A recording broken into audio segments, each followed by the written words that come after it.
지난주부터 우리가 골로새서를 살펴보고 있습니다. 오늘이 두 번째 시간인데요. 간단하게 내용을 좀 정리를 해보자면 골로새 지역에 있는 교회는 사도 바울이 개척했던 교회가 아닙니다. 바울이 쭉 돌아다니면서 아마 에베소에서 복음을 전할 때 에바브라라고 하는 사람이 우연찮게 이 복음의 소식을 듣고 자기가 살던 지역인 골로새로 넘어가가지고 교회를 개척했을 것이다 라고 추정을 하고 있습니다. 그곳에서 교회를 개척하고 사람들에게 복음을 전하고 복음을 듣고 예수님을 믿게 된 사람들이 모여가지고 공동체를 이루면서 살아갔습니다. 그런데 한 가지 문제가 발생하기 시작한 거죠. 골로새라고 하는 지역은 단일 민족이 모여서 단일 문화를 가지고 살아가던 곳이 아니라 다인종, 다문화였습니다.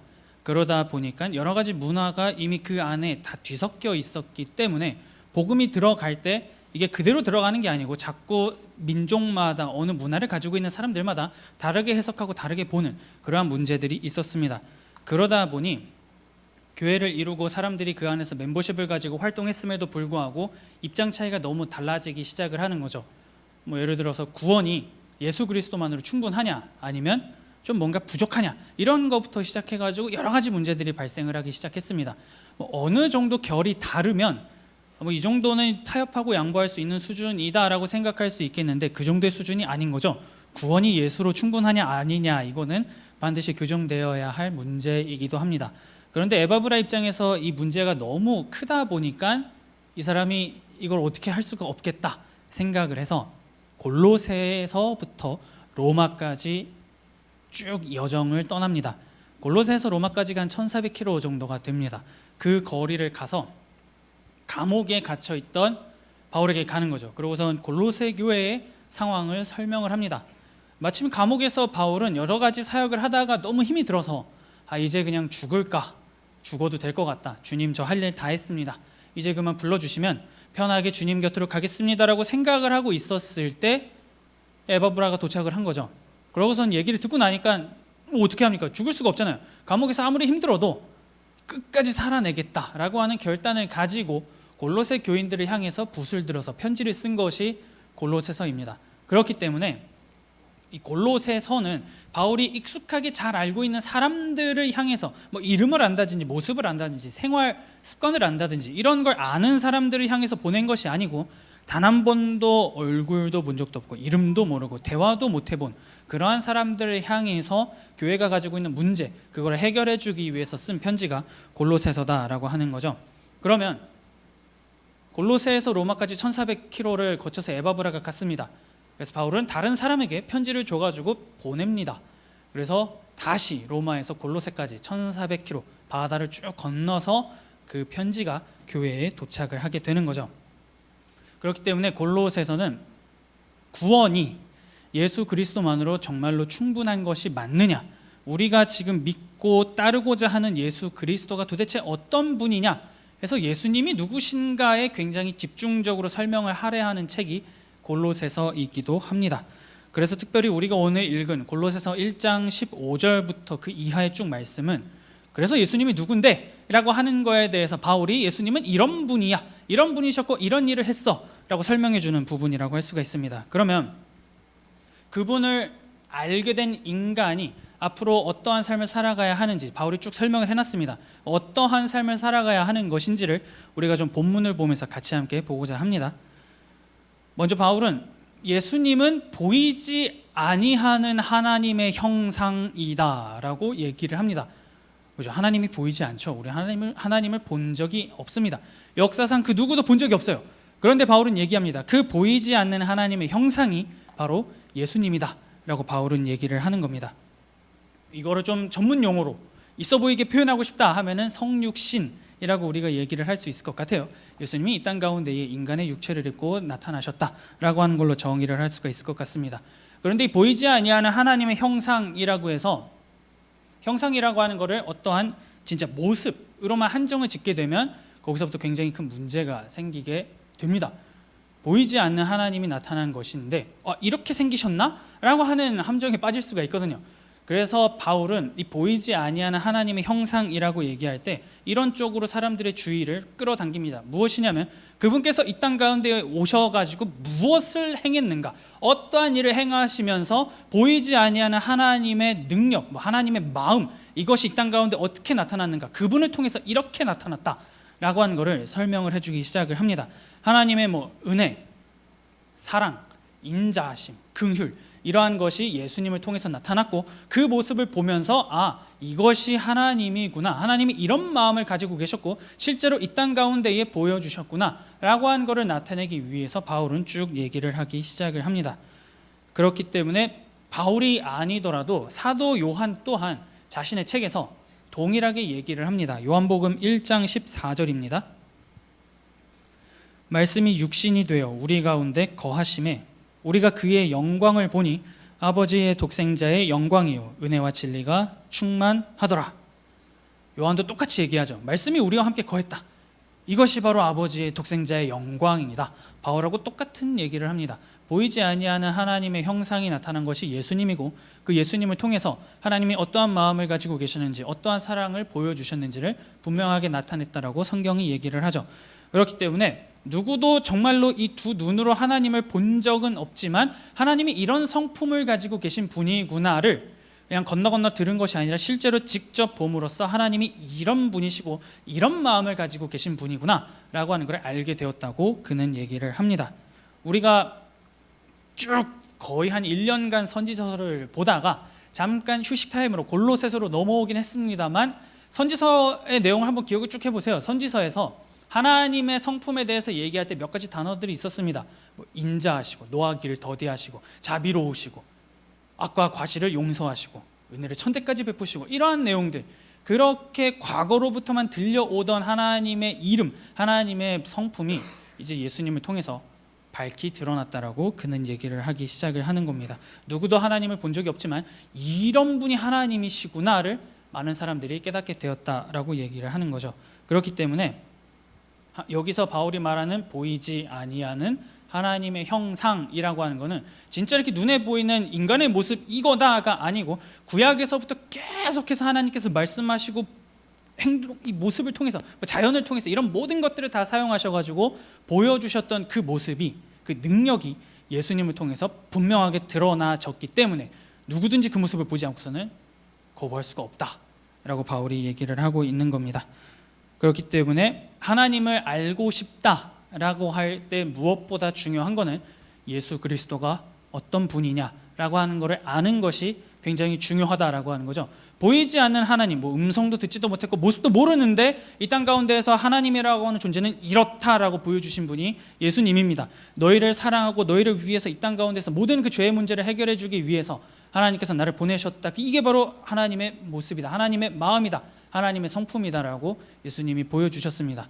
그래서 하나님을 더 알고 싶습니다 라고 할 때는 보이지 아니하는 하나님의 형상으로 이 땅 가운데 나타난 예수님이 어떤 분이신지를 집요하게 아는 것이, 알기를 힘쓰는 것이 우리에게 필요하다라고 말할 수가 있겠죠. 그렇기 때문에 예수님이 어떤 분이신지 좀 애매하다, 난 잘 모르겠다라고 한다면 이걸 바꿔 말하면 이런 겁니다. 나는 하나님이 어떤 분이신지 잘 모르겠어요가 되는 겁니다. 그래서 우리의 찬양이 되었건 기도가 되었건 어느 상황에서든지 예수님이라는 단어가 빠지지 않잖아요. 그렇기 때문에 예수님을 바르게 아는 것, 그것이 오늘을 살아가는 그리스도인에게 굉장히 중요하다라고 할 수가 있습니다. 그래서 바울은 계속해서 얘기를 합니다.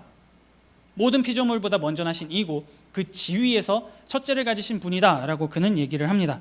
먼저 창조됐다라고 하는 게 아니고 모든 피조물 가운데 가장 첫 번째 지위, 곧 장자의 지위를 가지신 분이 예수님이시다라고 바울은 얘기를 합니다. 그분이 만물의 본질이자 기초이고 말씀이 육신이 되었고 말씀으로 세상을 창조하셨기 때문에 모든 피조물들은 다 예수님의 관할 하에 들어온다라고 바울이 얘기를 하는 겁니다. 모든 권세의 기원이 전부 다 그리스도께 있다라고 하는 거죠. 왜냐하면 거기서부터 출발을 했기 때문에 이걸 거슬러 쭉쭉쭉쭉 올라가면 그 끝에 예수님밖에 안 남습니다. 그래서 모든 만물이 그로 말미암아 창조되었고 모든 권세도 아무리 높은 능력이라 하더라도 예수님보다 높을 수 없다라고 지금 바울이 얘기를 하고 있는 겁니다. 왜 이렇게까지 얘기를 할까라고 했을 때 황제가 다스리던 시대를 잊어버리면 안 됩니다. 황제가 모든 걸 줄 수 있고 황제보다 높은 건 없고 황제에게 복종할 때 모든 것이 나올 수 있다라고 하는 세상 속에서 완전 지금 바울이 돌을 던지는 거죠. 아무리 황제라고 한들 보이는 권세든 보이지 않는 권세든 무엇이 되었든지 만물이 그로부터 말미암았기 때문에 예수 그리스도보다 황제라 할지라도 높을 수 없다. 여러분들은 바로 그런 분을 믿고 있는 것이고 그런 분을 향해서 신앙생활을 하며 나아가고 있는 겁니다라고 바울이 지금 오늘의 본문을 통해서 얘기를 하고 있는 겁니다. 이 땅의 유일한 지존자는 예수 그리스도 외에는 아무도 없습니다라고 하는 말이 되는 것이죠. 그렇기 때문에 쭉 이야기를 합니다. 예수님은 이렇게 모든 피조물 위에 정점에 서 계시는 분이기 때문에 교회의 머리가 되신다라고 바울은 얘기합니다. 머리가 뭘까? 이런 머리인가? 라고 했을 때요, 이 통치권을 가지고 계신다라고 이해를 하시면 됩니다. 당연히 가지고 계시겠죠. 모든 만물의 정점에 계신 분이기 때문에 그 누구도 예수님을 꺾을 수 없습니다. 이겨낼 수가 없습니다. 그렇죠. 성자 하나님을 인간이 어떻게 이겨냅니까? 그래서 교회의 머리가 되시는 분이기도 하다라고 하는 겁니다. 여러분들이 지금 이 골로새 지역, 오늘날 튀르키예 외딴 지역에서 살아갈 때에 여러분들이 지금 모인 여러분의 공동체의 통치권을 가지고 있는 분은, 여러분들을 이끌어줄 유일한 분은 예수님밖에 없습니다라고 바울이 언급을 하고 있는 것이죠. 그렇게 모든 피조물의 정점에 서 계신 예수님은 죽음의 영역에서도 정점이시다라고 얘기합니다. 죽은 자 가운데서 먼저 나신 이다 라고 바울이 얘기하죠. 그러면 부활에 있어서도 가장 먼저 장자, 제일 앞에 큰 권력 가지고 계신 분이 예수님이고, 마찬가지로 모든 피조물에게서도 장자의 능력을 가지고 계신 분, 그 권위를 가지고 계신 분이 예수님이다 라고 바울이 얘기합니다. 더하면 뭐가 되겠습니까?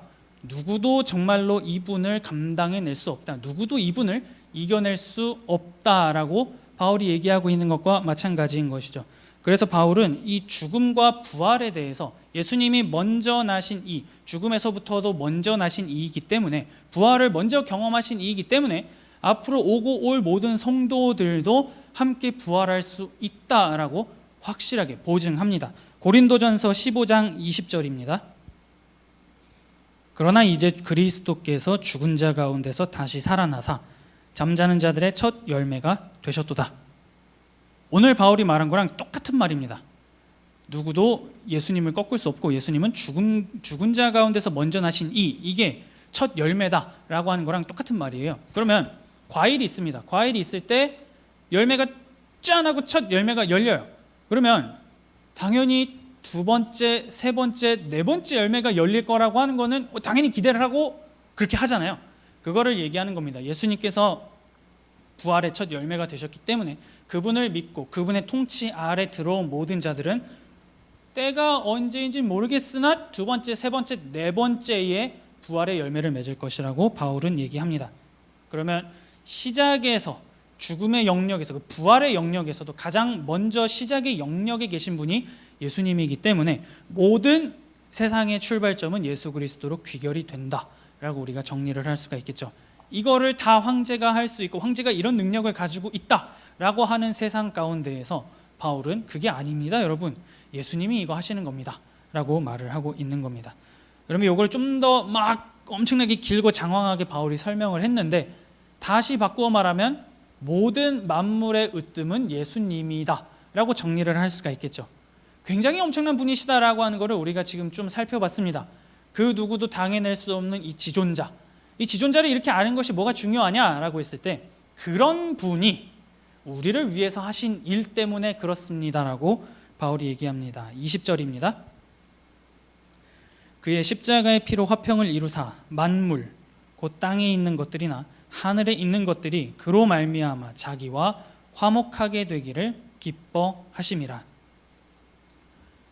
예수님이 누구십니까? 라고 딱 질문을 던지면 지금 여러분의 머릿속에 떠오르는 게 무엇입니까? 예수님 했을 때 딱 떠오르는 뭐 키워드건 장면이건 느낌이건 다 상관없습니다. 뭔가 있을 거예요. 그리고 대표적으로 몇 가지를 추려보면 뭐 사랑, 피 흘림, 십자가 이런 정도로 우리가 좀 카테고리를 세울 수 있을 것 같아요. 뭐 구원도 그 영역에 들어가겠죠.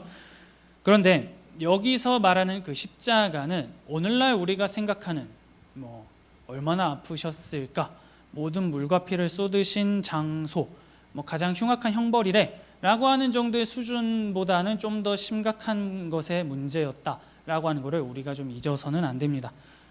우리가 사람 사이에서 대화를 하다가요, 감정이 막 격해지면은 바르고 고운 말이 아니라 이제 막 굉장히 안 좋은 말이 막 나가게 됩니다. 욕을 하게 되죠. 막 상스러운 말이 막 나갑니다.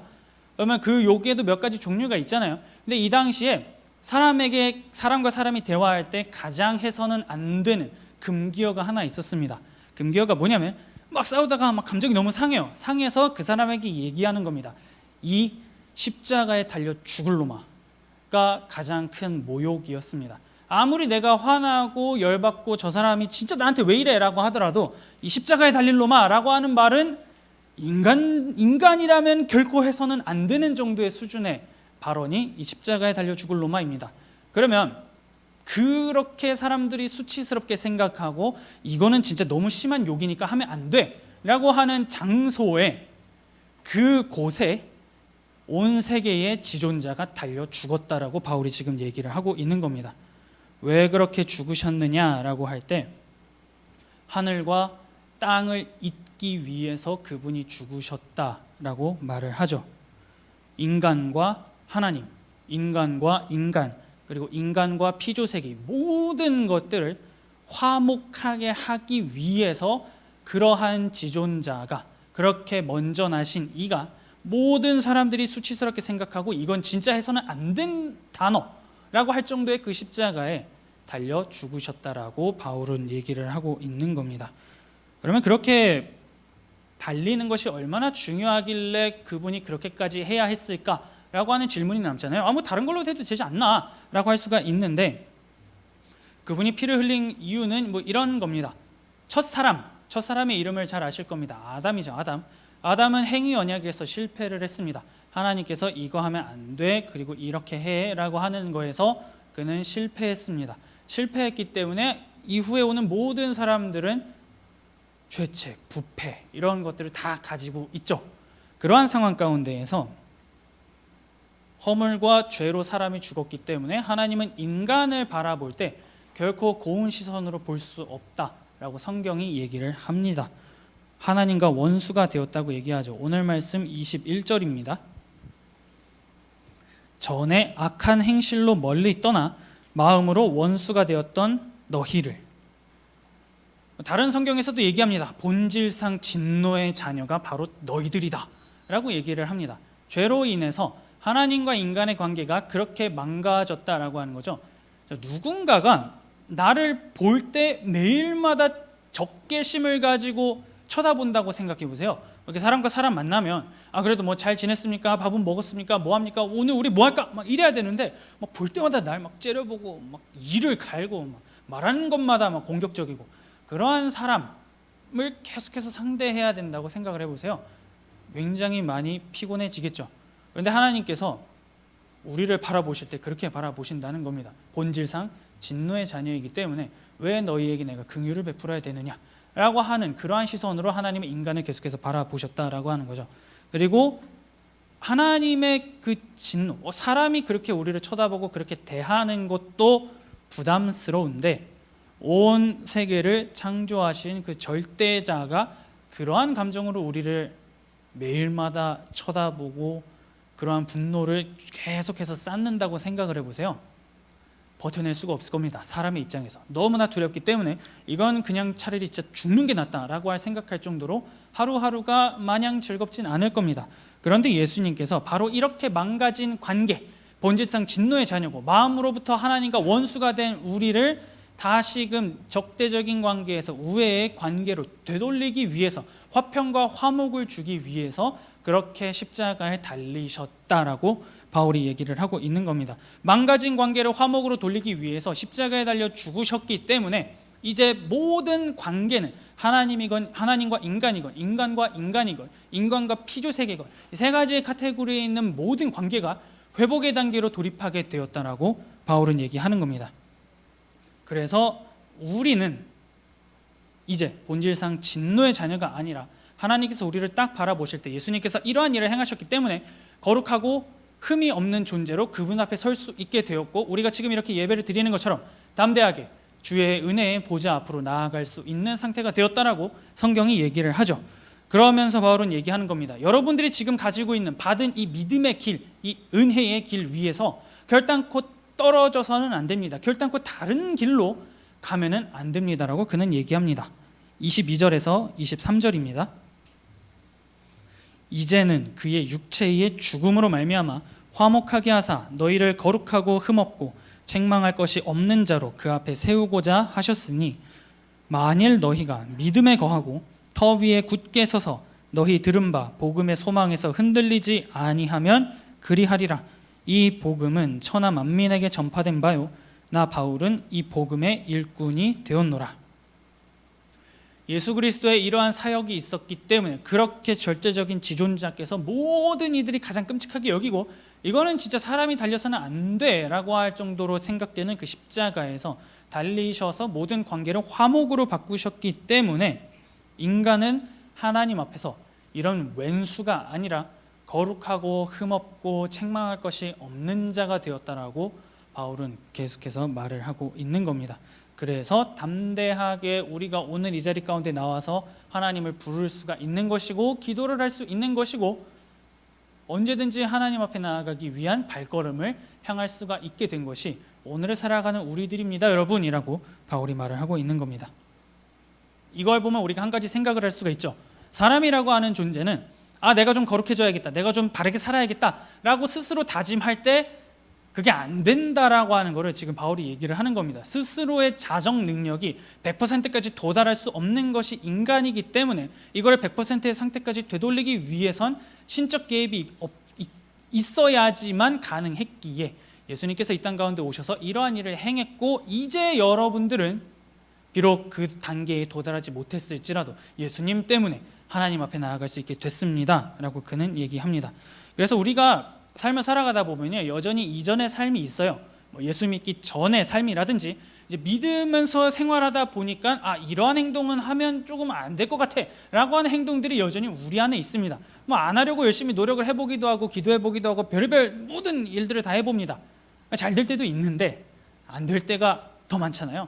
이거는 내가 좀 해서는 안 될 것 같아, 그래도 예수 믿으니까 이거는 안 하는 게 맞지 않나? 라고 해서 안 해봅니다. 안 해보고 할 수 있을 것 같아 하다가도 어느 정도의 시간이 지나면 여지없이 그거에 무너지는 자신의 모습을 보게 됩니다. 그러면 여기서 생각이 하나 들게 되는 거예요. 내가 이렇게밖에 행동을 못하는데 그러면 예배의 자리에 나와가지고 하나님을 찬양하는 게 정말 괜찮을까? 내가 염치가 있지, 하나님이 나를 어떻게 보실까? 예배를 드리지 못할 것 같아, 이러한 생각을 우리가 할 수도 있습니다. 내가 정말 그분 앞에 나아가는 것이 가능할까라는 의심과 의구심이 막 들 때 바울은 오늘 본문에서 분명하게 얘기하는 겁니다. 그분의 예수 그리스도의 사역이 있었기 때문에 이미 여러분들은 이제 거룩하고 흠없고 책망할 것이 없는 자이니, 그 은혜를 안다면 비록 그러한 삶이 있을지라도 돌이키기 위해서 노력은 하면서 계속해서 은혜의 보좌 앞으로 나아가십시오, 그분의 힘을 받기를 계속해서 사모하십시오 라고 바울이 얘기를 하고 있는 겁니다. 원수된 삶에서 벗어나서 나와 하나님과의 관계를 회복시키기 위해서 그리스도가 무엇을 하셨는지를 깨닫는다면 화목의 관계를 유지하기 위한 삶을 살기 위해서 새로운 피조물로서의 삶을 앞으로의 인생 가운데에서 살아가셔야 합니다라고 바울이 얼굴도 모르는 사람들에게 예수님이 누구신가 라고 얘기하면서 쭉 설명을 해주고 있는 겁니다. 로마 시대, 팍스 로마나라고 부르죠. 로마가 주는 평화라고 해서 그 평화는 사람들에게 안락을 주고 희망을 주고 소망을 준다라고 우리가 이해를 합니다. 그런데 거기서 나오는 평화는요, 돈으로 유지되는 평화라고 할 수가 있습니다. 왜냐하면 요구를 할 거 아니에요. 제국에서 조공을 얼마 바쳐라, 세금을 얼마 바쳐라, 아니면 이거 해라, 황제의 신상을 만들어라, 황제를 섬겨라, 그리고 이러이러한 신들을 섬겨라, 이러한 지침들이 있을 겁니다. 그거를 하나하나 빼놓지 않고 할 때 이 마을은 건드리면 안 돼, 이 마을을 지켜줄게 라고 하는 관계가 성립이 됩니다. 힘으로써, 돈으로써 유지되는 관계, 팍스 로마나가 이 시대에 사람들의 인식 가운데 쫙 깔려 있었습니다. 그러면 평화를 누리기 위해서는 복종해야 되고 그 제국이 원하는 무언가를 해야 된다라고 하는 걸 사람들이 계속해서 생각을 했다는 거죠. 이거를 해야 내가 목숨을 유지할 수 있고 이거를 해야 내일이 있어 라고 하는 상황 가운데에서 바울은 얘기하는 겁니다. 여러분 이거 다 아닙니다. 다 버리세요 라고 지금 굉장히 파격적인 말을 하고 있는 겁니다. 하나님은 억압, 압제, 폭력 이런 걸로 자기 백성을 다스리는 분이 아닙니다라고 얘기를 하는 겁니다. 세상에 어느 지존자가 어느 통치자가 십자가에 달려가지고 내가 너희를 구원하겠다라고 했겠습니까? 라고 이 모든 문화를 잘 알고 있는 당시의 골로새 교인들에게 바울이 얘기를 하는 겁니다. 그렇기 때문에 황제랑 한번 비교해 보세요. 여러분 누가 더 여러분들을 사랑하고 누가 더 여러분들에게 모든 걸 줄 수 있을 것 같으십니까? 라고 질문을 던지고 있는 겁니다. 통치자가 받으면 받았지 오히려 대가를 치르고 백성을 구원하기 위해서 십자가에 아주 그냥 거리낌 없이 달려나간 아이러니한 상황을 설명하면서 예수님은 바로 이런 분이십니다. 보이지 아니하는 하나님의 형상이 그 하나님의 성품이 예수님을 향해서 이렇게 드러난 겁니다 여러분 이라고 바울이 말을 하고 있는 거죠. 그렇기 때문에 복음의 소망에서 흔들리지 말고 하나님께서 여러분들에게 보여주신 그 사랑과 관심, 긍휼, 은혜, 인자하심 이 모든 것들이 무엇인지를 예수님을 통해서 바르게 알았으면 좋겠습니다라고 그는 말합니다. 따라서 하나님께서 주실 수 있는 평화라든지 사랑이라든지 인자 이러한 모든 것들이 인간이 줄 수 없는 방법을 통해서 하나님께서 주신다라고 하는 거를 우리가 깨닫고 예수님이 어떤 분이신지를 알게 된다면 바울은 이어서 얘기합니다. 더 이상 복음을 가지고 살아가는 것이 부끄럽지 않고 더 이상 복음을 가지고 살아가는 것이 어렵긴 하지만 감내할 수 있습니다 라고 바울이 얘기를 하고 있는 겁니다. 예수만으로 충분하냐? 우리가 예수를 믿으려면 예수랑 황제랑 이게 같이 갈 수가 없잖아요. 그런 상황에서 황제와 관련된 모든 걸 다 버려야 됩니다. 그러한 상황 가운데서 거기다가 골로새라고 하는 교회는 과거에 한때 잘 살았지만 이제 주변에 굉장히 더 뛰어난 도시들이 많이 생기면서 쇠퇴기에 접어든 굉장히 작은 소도시예요. 그러한 상황 가운데에서 우리가 안전을 지키기 위해서 우리가 조금 더 이전보다 나은 삶을 살기 위해서는 황제와 그 여러 가지 복합적인 관계가 얽혀있는 네트워크망이 필요하다라고 하는 생각을 하고 있는 사람들에게 바울은 얘기하는 겁니다. 정말로 그게 답이 아니고 예수만으로 충분합니다. 예수가 이런 일을 했기 때문에 그리스도께서 이러한 것을 행했기 때문에 여러분 이거 있으면 됩니다 라고 그가 계속해서 말을 하는 겁니다. 예수만으로 충분하냐라고 하는 골로새 교인들의 질문에 충분하다라고 바울이 말을 하고 있는 거죠. 복음을 살아내기 위해서 맞습니다. 포기해야 될 것들도 많고 우리가 손해봐야 될 것들도 분명히 있습니다. 그럼에도 불구하고 하나님이 어떤 분이신지를 바르게 아는 자는 그러한 상황이 온다 할지라도 안 온다는 게 아니에요. 오는데 기쁨으로 그거를 견디어낼 수 있다라고 하는 거죠. 하나님의 뜻에 맞게 사는 자로서 변화될 것이다라고 바울이 분명하게 말을 합니다. 이전과는 다른 삶, 고난을 받음에도 불구하고 복음을 살아낼 수 있는 자가 될 것이라고 말을 하는 거죠. 그러면서 바울은 자기 얘기를 합니다. 제가 이걸 알기 때문에요. 이렇게 감옥에 갇히고 힘들고 나이가 60대 후반입니다. 이런 할아버지가 되었음에도 불구하고 복음을 전하는 일에 저는 계속해서 달려나가고 있는 겁니다. 여러분 이라고 바울이 말을 하는 거죠. 그러면서 제가 왜 이렇게까지 교회의 일꾼된 직무를 감당하냐면 이처럼 여러분들처럼 함께 같은 시대에 신앙생활을 하는 그리스도인들을 완전하게 세우기 위해서 성숙한 자로 만들어가는 일에 내가 달려나가기 위해서 나는 감옥에 있음에도 오늘을 살아냅니다 라고 바울이 말을 하고 있습니다. 그런데 여기에 한 가지 더 붙입니다. 이렇게 오늘을 살아낼 수 있는 힘이라고 하는 것은 내가 할 수 있습니다 에서 보일 수 있는 것이 아니고 우리 안에서 역사하시는 성령 하나님의 능력이 있어야지만 이러한 일을 할 수가 있습니다. 이러한 교회의 일꾼, 내가 하나님께 받은 사명의 길에서 흔들리지 않고 나아갈 수 있습니다 라고 바울이 얘기를 합니다. 그래서 여러분 우리는 기억을 해야 되는 겁니다. 예수님이 어떤 분이시냐, 예수님이 우리를 위해서 무엇을 행하셨느냐라고 하는 것을 아는 것이 굉장히 중요한 거죠. 여기서 우리가 삐끗하게 되면은 모든 체계가 다 무너지는 겁니다. 가장 기저에 이 땅의 통치자, 지존자, 먼저 나신 이 예수님이 딱 들어가 있어야 그 위에 빌드업을 할 수가 있는데 이 빌드업이 제대로 안 된 상태에서 뭘 쌓으면 불안한 건물이 되겠죠. 그렇기 때문에 바울은 이런저런 할 얘기가 정말 많지만 먼저 깔고 가는 겁니다. 여러분, 예수님이 어떤 분이신지 분명하게 알아야 돼요. 이걸 알아야 그 이후의 삶을 살아낼 수 있습니다라고 그는 말을 하고 있는 겁니다.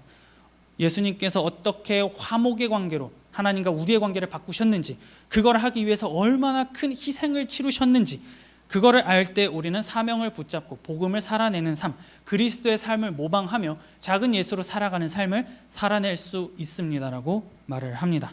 그리고 이렇게 살아내기 위해서 필요한 거는 물론 우리가 열심히 하는 것도 중요하지만, 그렇게 살아내겠다라고 하는 구호도 중요하지만, 우리 안에서 역사하시는 성령 하나님의 능력이 너무나 필요합니다라고 그는 말합니다. 그래서 바울은 말을 하는 거죠. 이러한 삶을 살아갈 수 있는 능력이 예수 그리스도를 알 때 나타나고, 그러한 삶을 살아낼 수 있는 능력이 성령 하나님으로부터 나오기에, 과연 예수 그리스도는 모든 지혜의 보화이시다라고 그는 얘기합니다. 그리스도를 알 때, 그리스도를 통해서만 구원받을 수 있고, 그리스도를 알 때 그리스도인다운 삶을 살아갈 수 있다라고 바울은 말합니다. 그래서 굉장히 다문화 그리고 다양한 복합적인 상황이 얽혀있는 골로새 교회 교인들에게 바울은 말을 합니다. 여러분, 굉장히 많은 얘기들이 돌고 있다는 거 알고 있습니다. 그러나 제가 지금까지 말한 것처럼 그리스도만으로 충분합니다. 그러니 그리스도만으로 정말 충분하냐, 일상의 구원이, 영생의 삶이 그리스도만으로 정말 충분한 게 맞냐라고 하면서 여러분들에게 질문을 던지고 속이는 그 교묘한 말에 흔들리지 마십시오라고 바울은 말을 합니다. 우리도 마찬가지죠. 바쁘게 돌아가는 현대 사회 속에서 포스트 크리스텐덤이 되어서 이제는 예수 믿는 것이 굉장히 희귀해져가는 이러한 세상 가운데에 과연 그리스도만 붙잡고 사는 것이 인생의 답이 되느냐라고 하는 질문은 우리는 매일마다 던집니다. 왜냐하면 우리나 골로새 교인들이나 살아가는 삶이 별반 다르지 않아요. 예수 외에 다른 걸 붙잡아야 여기에 구원이 있는 것 같고, 예수 외에 다른 무언가가 더해져야만 내 삶에 안식이 올 수 있다라고 우리도 생각을 합니다. 그런데 바울은 말을 하고 있는 겁니다. 그게 아니라 예수만으로 충분합니다라고 말을 하죠. 그러면 오늘을 살아가는 우리는 지금 이 골로새 교인들이 살아낸 삶을 본받아 살아가기로 작정한다면, 나의 삶 가운데에 예수만으로 충분하다라고 하는 확신을 가지고 이 길이 맞냐, 진짜 맞아라고 하는 의심이 든다 할지라도 그리스도가 답이다라고 하는 것을 우리가 가져야 된다라고 하는 그러한 마음가짐이 오늘을 살아가는 우리들에게 필요합니다. 그런데 그러한 마음가짐을 가질 때 가장 먼저 해야 되는 작업은, 오늘 바울이 한 작업이 우리에게 선행이 되어야 하는 거죠. 그리스도가 누구이냐, 내가 무엇 때문에 이 자리 가운데서 예배드리고 무엇 때문에 그분 앞에 나아갈 수 있느냐라고 하는 작업이 먼저 선행이 되어야 한다라고 하는 사실을 우리는 오늘 본문을 통해서 보게 됩니다. 그렇게 될 때에 모든 게 다 홍수잖아요. 말씀의 홍수고 모든 것들이 다 홍수입니다. 그래서 이게 답이냐 저게 답이냐라고 살아갈 때에 그리스도가 어떤 분이신지를 바르게 안다면 다른 어떤 급류에 휩쓸리는 것이 아니라 우직하게 그리스도인의 삶을 살아낼 수 있다라고 바울은 얘기합니다. 그래서 우리 또한 보여줄 수 있어야 되는 거죠. 정말 예수만으로 충분하냐라고 하는 궁금증을 가지고 사람들은 우리를 쳐다봅니다. 같은 신자들도 그렇게 쳐다보는데 바깥 사람들은 더 하겠죠. 그러면 우리는 그러한 시선들을 향해서 살아내고 보여줄 수 있어야 되는 겁니다. 왜 그리스도만으로 충분한지를 내가 나의 삶을 통해서 보여주겠습니다. 그리스도를 바르게 알 때 이것이 가능하니 그리스도가 누구인지 내가 보여주겠습니다라고 하는 마음가짐이 오늘 우리에게 필요합니다. 물론 이성적으로 이게 진짜 되는 게 맞아라고 하는 의구심이 왜 안 들겠습니까? 듭니다. 그렇기 때문에 바울은 말하는 겁니다. 여러분, 이거 혼자 할 수 있는 게 아니라요, 혼자의 능력으로 할 수 있는 것이 아니라 성령 하나님의 힘이 우리 안에서 역사하시는 그분과 함께 가야지만 그 삶을 살아낼 수 있습니다라고 바울이 말을 합니다. 그러면 오늘을 살아가는 우리들은 한 가지 답을 가지고 있는 거죠. 예수 그리스도가 누구인지 바르게 알고 우리 안에서 역사하시는 성령 하나님과 함께 걸어가는 삶을 살 때 화해를 누리는 삶, 이미 본질상 진노의 자녀에서 거룩하고 흠없고 책망이 없는 자로서 변화된 그 삶을 당당하게 살아갈 수 있는 자가 될 수 있다라고 하는 것을 우리는 오늘 이 본문을 통해서 확인을 하게 됩니다. 그래서 이 세상 가운데에서 수많은 사람들은 계속해서 우리를 쳐다봅니다. 정말로 예수가 답이 되는지, 예수만으로 충분한지 많은 사람들이 질문을 가지고 우리의 삶을 보고 우리의 생각을 알아가려고 하고 우리가 무슨 말을 하고 있는지 이런 모든 것들을 살피려고 합니다. 그럴 때에 같이 보여줍시다. 그리스도인의 품격이 무엇인지, 화해, 화목하게 된 자의 삶이 앞으로 어떻게 펼쳐지는지를 그리스도를 바르게 알므로써 보여줌으로 말미암아 하나님의 은혜와 사랑을 받은 자의 삶은 이렇습니다 라고 하는 그 고귀한 여정을 같이 함께 걸어 나아갈 수 있는 저와 여러분들이 될 수 있기를 마음 다해 축복합니다.